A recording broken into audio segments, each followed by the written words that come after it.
Lay it down right here, in this very moment. Lay it down. The weight on your shoulders was never the price of my love. It was never the badge of a more faithful life. It was never the test you were supposed to pass on your way to me. It was a load you started carrying because someone told you a real disciple carries more. And you believed them. And you have been bent under that lie for years. Right now, before this message ends, I'm going to lift the yoke off your neck and read you the sentence I spoke on a hillside that will give your shoulders the rest they have been longing for. Sit with me. The unloading begins as I speak. My yoke is easy. My rest is yours. Rest is here. I'm laying my burden down right now. Lord, help me and my family carry only what you've given us. 777, I see you. Your shoulders have a memory in them. They have been holding what no one else around you can see. And they have been holding it for so long that you have stopped knowing what your body feels like without the strain. Inside the body of the one carrying an illness with no name yet. Every step from bed to kitchen is a small negotiation with pain.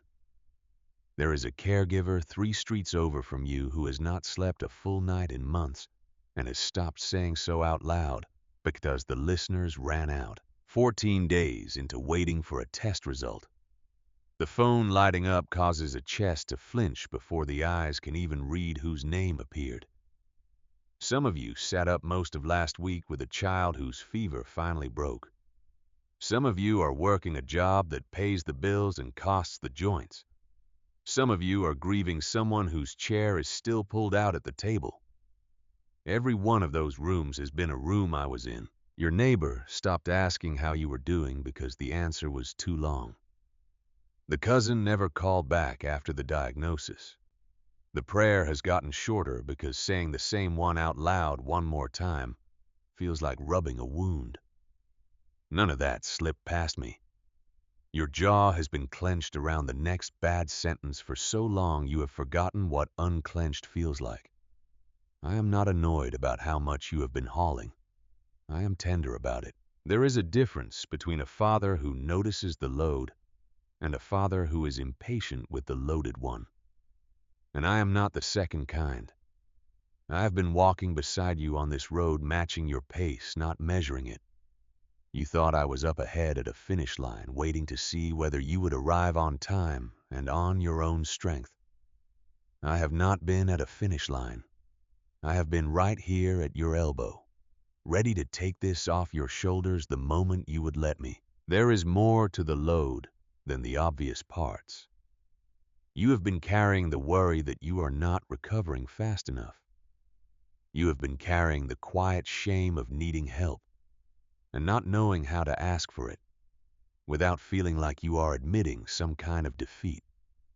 You have been carrying the guilt of being short with the people you love on a day when the body had nothing left to give. You have been carrying the math of every medication, every appointment, every bill that comes in an envelope you do not want to open.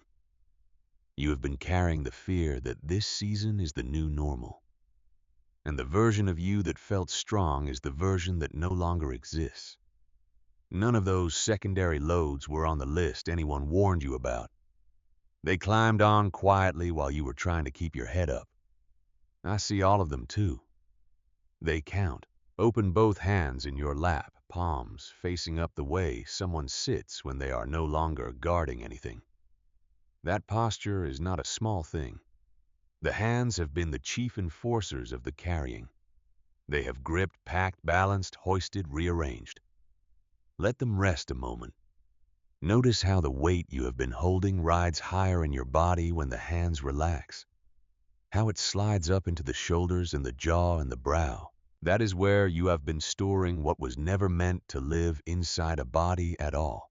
The hands you are now resting in your lap were not made to be hooks for someone else's lifetime. They were made to receive. This weight was not assembled in you by one person. It got added one quiet load at a time over many years. A parent early on taught you that strong children do not cry, so the tears went underground, and you have been carrying them ever since. A sick relative needed you, and somewhere in that season your young soul absorbed the idea that being needed is the only reliable way to be loved. So you have been making yourself useful at the cost of your own spine for decades. A boss noticed how much you could absorb and gave you more, and your sense of value got fused to the volume of what you could shoulder. A partner confused your endurance with consent and laid more on you than they should have. And somewhere along the way, in a room with stained glass windows or a kitchen with a well-meaning friend, the cross of Christ got handed to you as a recipe for the burden you were supposed to add on top of the one you already had. As if suffering itself were the proof of obedience. As if resting were a tiny betrayal of the faith. None of those teachers were me. Some loved you and were honestly repeating what had been told to them. Some used the sound of my name to keep getting more out of you. Either way, the yoke they fitted around your neck did not come from my workshop. It came from theirs. Soften your jaw for one breath. That muscle has been bracing around the next demand for so long, it has forgotten how to be loose. Let it down. Notice how much of the weight you have been carrying actually lived in that small clench. A whole body can be tired because one corner of it never stops bracing. I am asking that corner to step away from its post for a few minutes, while I read you what I actually said about loads. Now, hear what I actually taught about loads, because most of you grew up with the opposite gospel. The pious story you were handed went like this. Suffering is the entrance fee for holiness. The saints closest to me are the ones who hurt the most and complain the least. Asking for rest is a kind of spiritual weakness. Wanting the body to stop aching is selfish. A sincere believer carries everything and questions nothing. The closer you get to me, the bigger the pack will be, until you are either crushed or canonized. That is not what I taught. That has never been what I taught. The mental image of me you have been hauling around inside your chest. A foreman handing out shifts, an accountant, measuring your worth by the strain on your spine. A distant figure mildly disappointed. Every time you sat down was drawn by pencils that were never in my hand. A few of those drawers were doing their best with whatever small picture of me they had inherited. Others were sketching with my name on purpose to keep extracting from you. Either source led to the same falsified portrait, and that falsified portrait has been costing your body. Set the drawing down. Prop it against the wall while I describe what my burden actually feels like once you finally let me carry it beside you. A yoke made by me is not a heavier version of the one you have been wearing. It is a different object entirely. A yoke from my workshop is fitted, balance shared. It rides where it was made to ride, and it pulls only what is yours to pull, never what belongs to someone else. The thing you have had on your shoulders is not mine. You have been carrying things that were assigned to you by people who had no right to assign them. You have been carrying what was never on your list, what was never in your name, what was never given to you by any voice from heaven. No wonder you cannot sleep. No wonder the body aches in the morning. A body bent under another person's appointment is a body that cannot rest, no matter how many hours it lies still. There is a quiet lie that gets told in chests like yours, and it goes like this. If I were a better believer, the weight would not feel this heavy. The lie says the strain is the proof of your unfaith. The lie says the people who are spiritually mature do not get tired. The lie says you should be able to handle more, smile more, pray more, give more, without ever showing the wear of it on your body. That lie has been the cruelest yoke of all, because every other load got heavier the second you put it on your back. And the lie told you the heaviness was your fault. The heaviness was not your fault. The heaviness was the natural response of a body to a load that was not made for it. There is no faith strong enough to make the wrong yoke fit. The right answer was never to grow stronger. The right answer was always to wear the right yoke. There is a sentence I want to read to you now. Hear it the way it was first heard, not as a polished verse on a slide, but as words spoken out loud to people sitting in actual grass. Picture the scene briefly.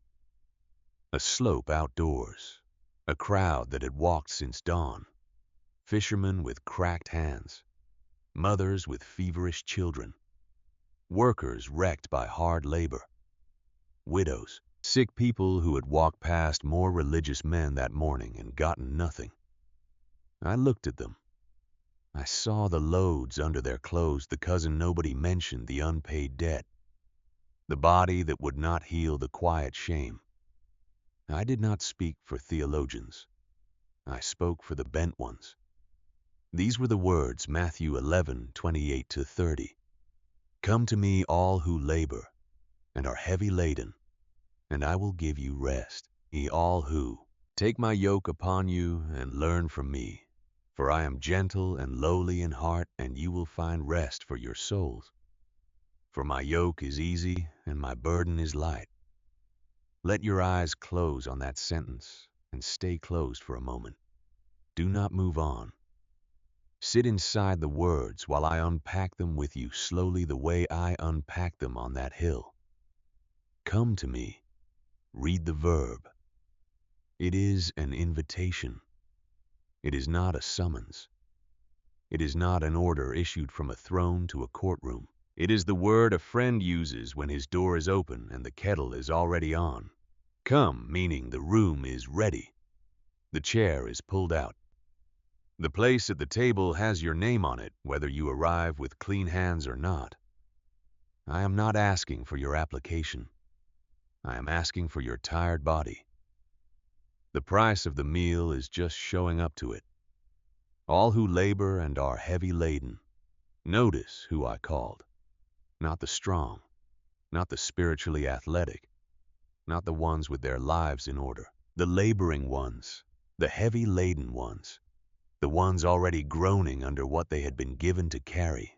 That is exactly who you are in this hour. That is the qualification. The weight on your shoulders is not the disqualification from my table.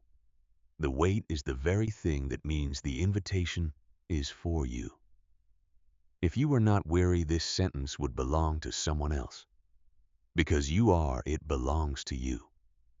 I will give you rest. Look at the giving. I do not sell rest. I do not lend rest at interest. I do not parcel out rest to the believers who have earned a certain number of points this week. I give it.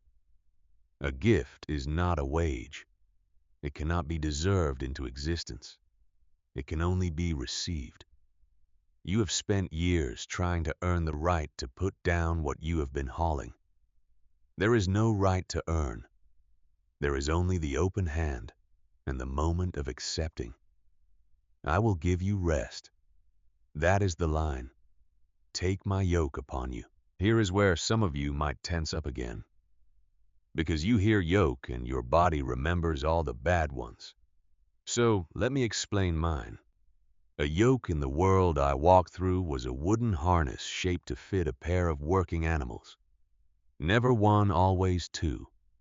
It distributed the load. It made the work possible for both, because the stronger one pulled more, and the weaker one was kept from being crushed. The yoke I am offering you is not a single neck strap I am tightening alone around you. It is a shared harness. I am the other one inside it. The pulling is done by the two of us. The strength comes from the side that has it. On the hours you have nothing left, and the road still has miles in it. The strength still belongs to the side of the yoke that does not run out. That side is mine. Learn from me. There is a school inside the yoke. It is not the school you grew up dreading. It is a school where the lesson is exhale, and the teacher walks at your pace, And the curriculum is restfulness in the middle of a still difficult life. Readiness is not the prerequisite. Sitting next to me is where the lesson happens. As I once said through one of my prophets in another generation, those who wait on me are the ones whose strength gets renewed. And the waiting itself was the renewal, not the wait for the renewal. Stay with that for a breath. Take it in. The strength is renewed in the waiting, not after it. For I am gentle and lowly in heart.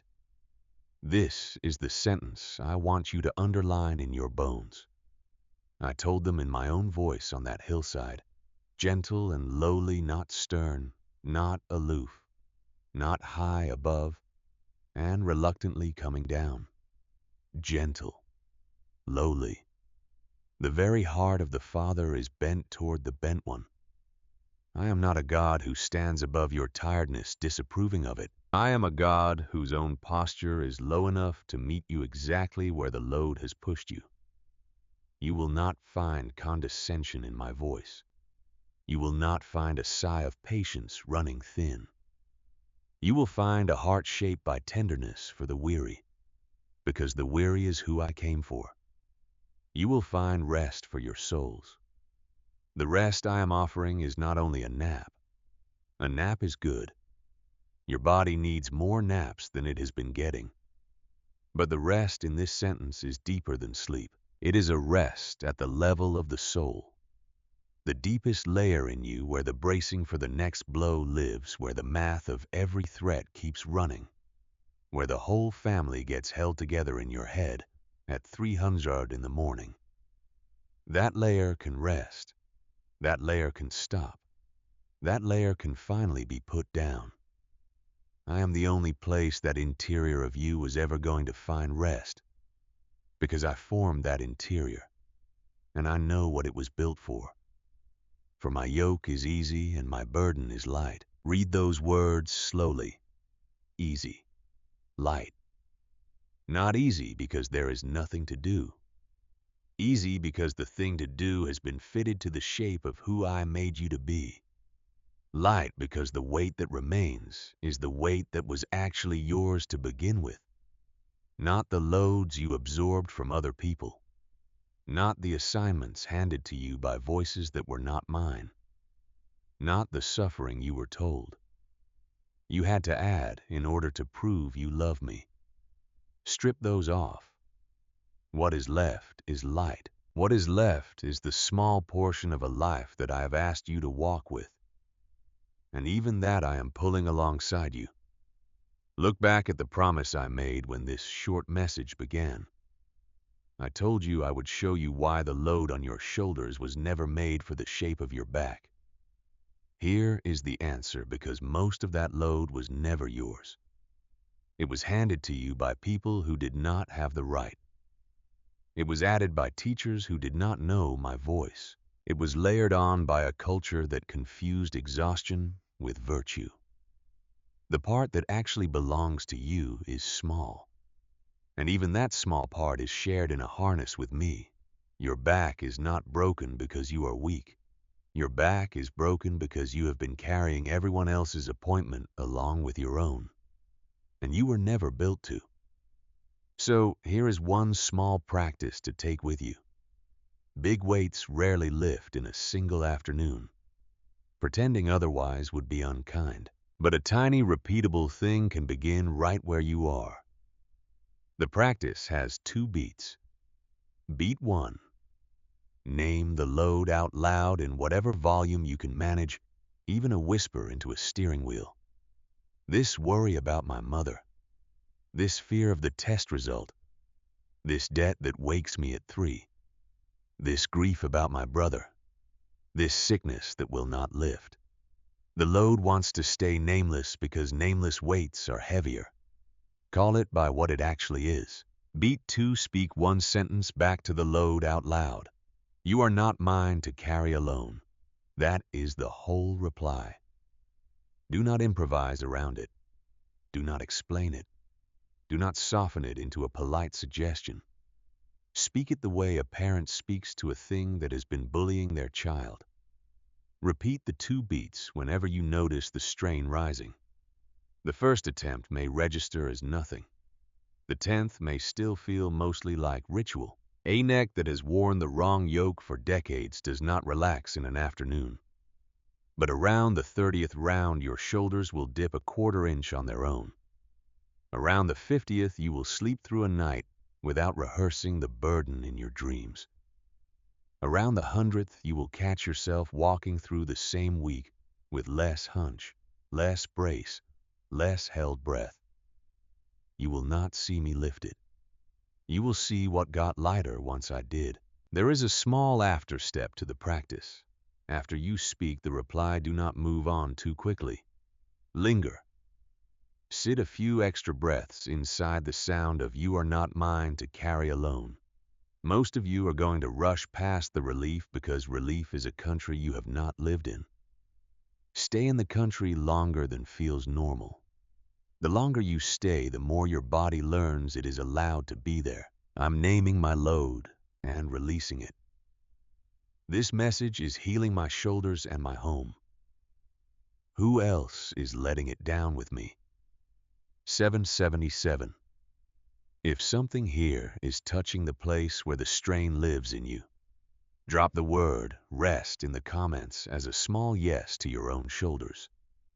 Pinned just above this video, 7 brief letters are already prepared for you, 1 per morning across the coming week. Receive them. And there is a 3rd piece to this practice that I want you to add when you are ready, not before. After you have named the load and said the reply, breathe out longer than you breathed in. Just once. A long exhale at the end of the sentence. The body learns more from a long exhale than from 1,000 instructions. Your nervous system has been bracing for years because the inhale has been bigger than the exhale, the way a body breathes when it is preparing for impact. A long exhale tells your body the impact is not coming. A long exhale tells your shoulders they can come down.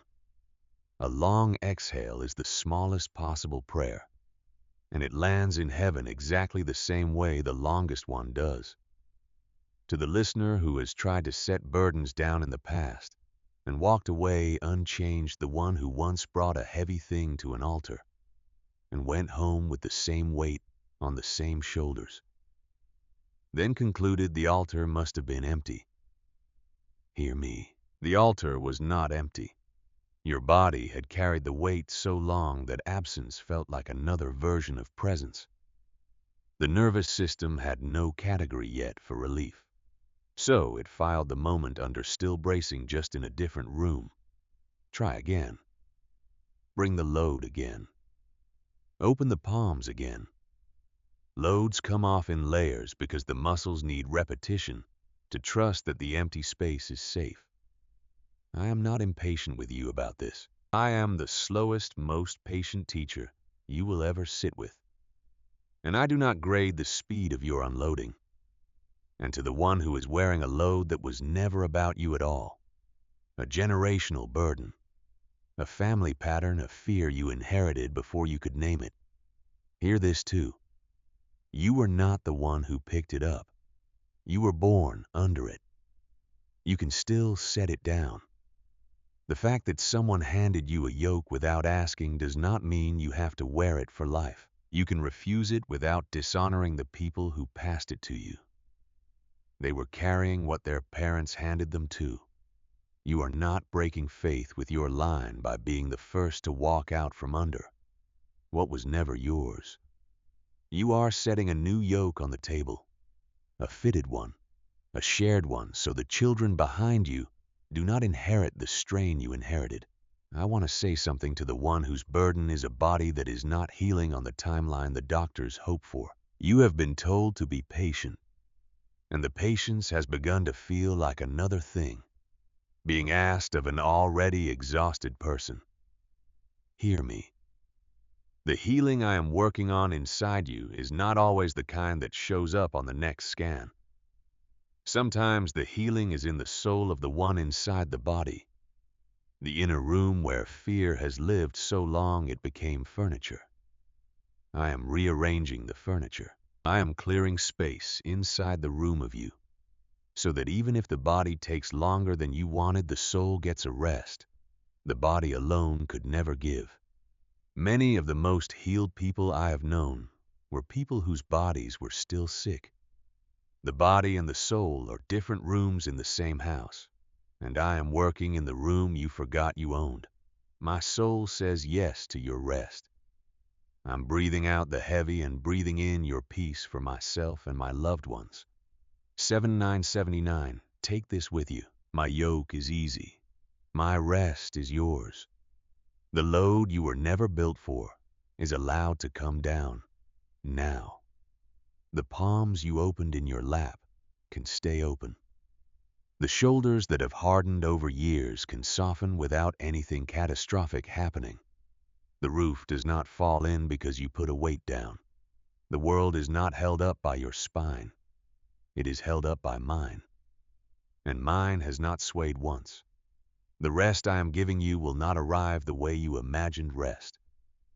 It will not be a vacation. It will not be the day all the problems get solved at the same time. It will be a different way of walking through a life that may still contain hard things.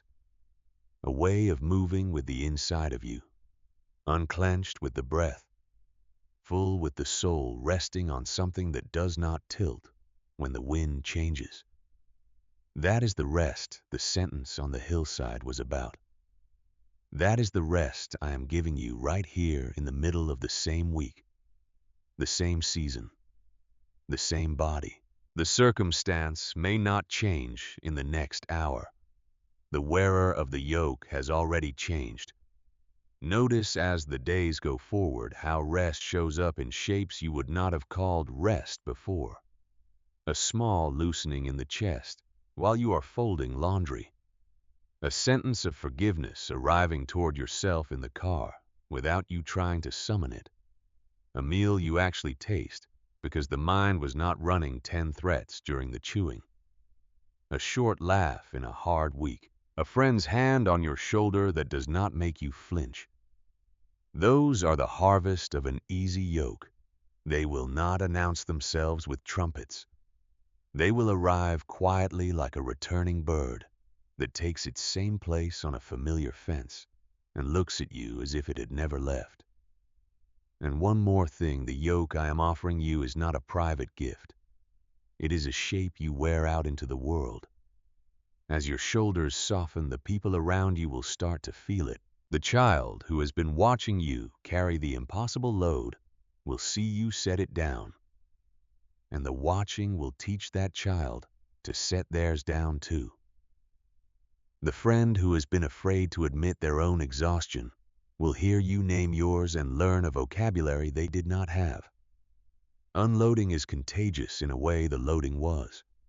You are not only being given rest, you are being taught a new way of being seen by the people you love, so that they can learn from your shoulders what no sermon could teach them from a pulpit. I'm choosing the light burden today, praying this freedom reaches my family, my friends, and every tired heart watching. Amen. 777, Amen. If today's message landed where the strain lives, 7 brief letters are already prepared for you in the pinned comment below. 1 per morning for the coming week, delivered to your inbox. The instant a small yes opens the door, receive them. Pass this video along to someone whose back has been bent under more than it should be. Tap subscribe so tomorrow's word arrives in your feed before the load grows heavy again. This road was never meant to be walked bent over.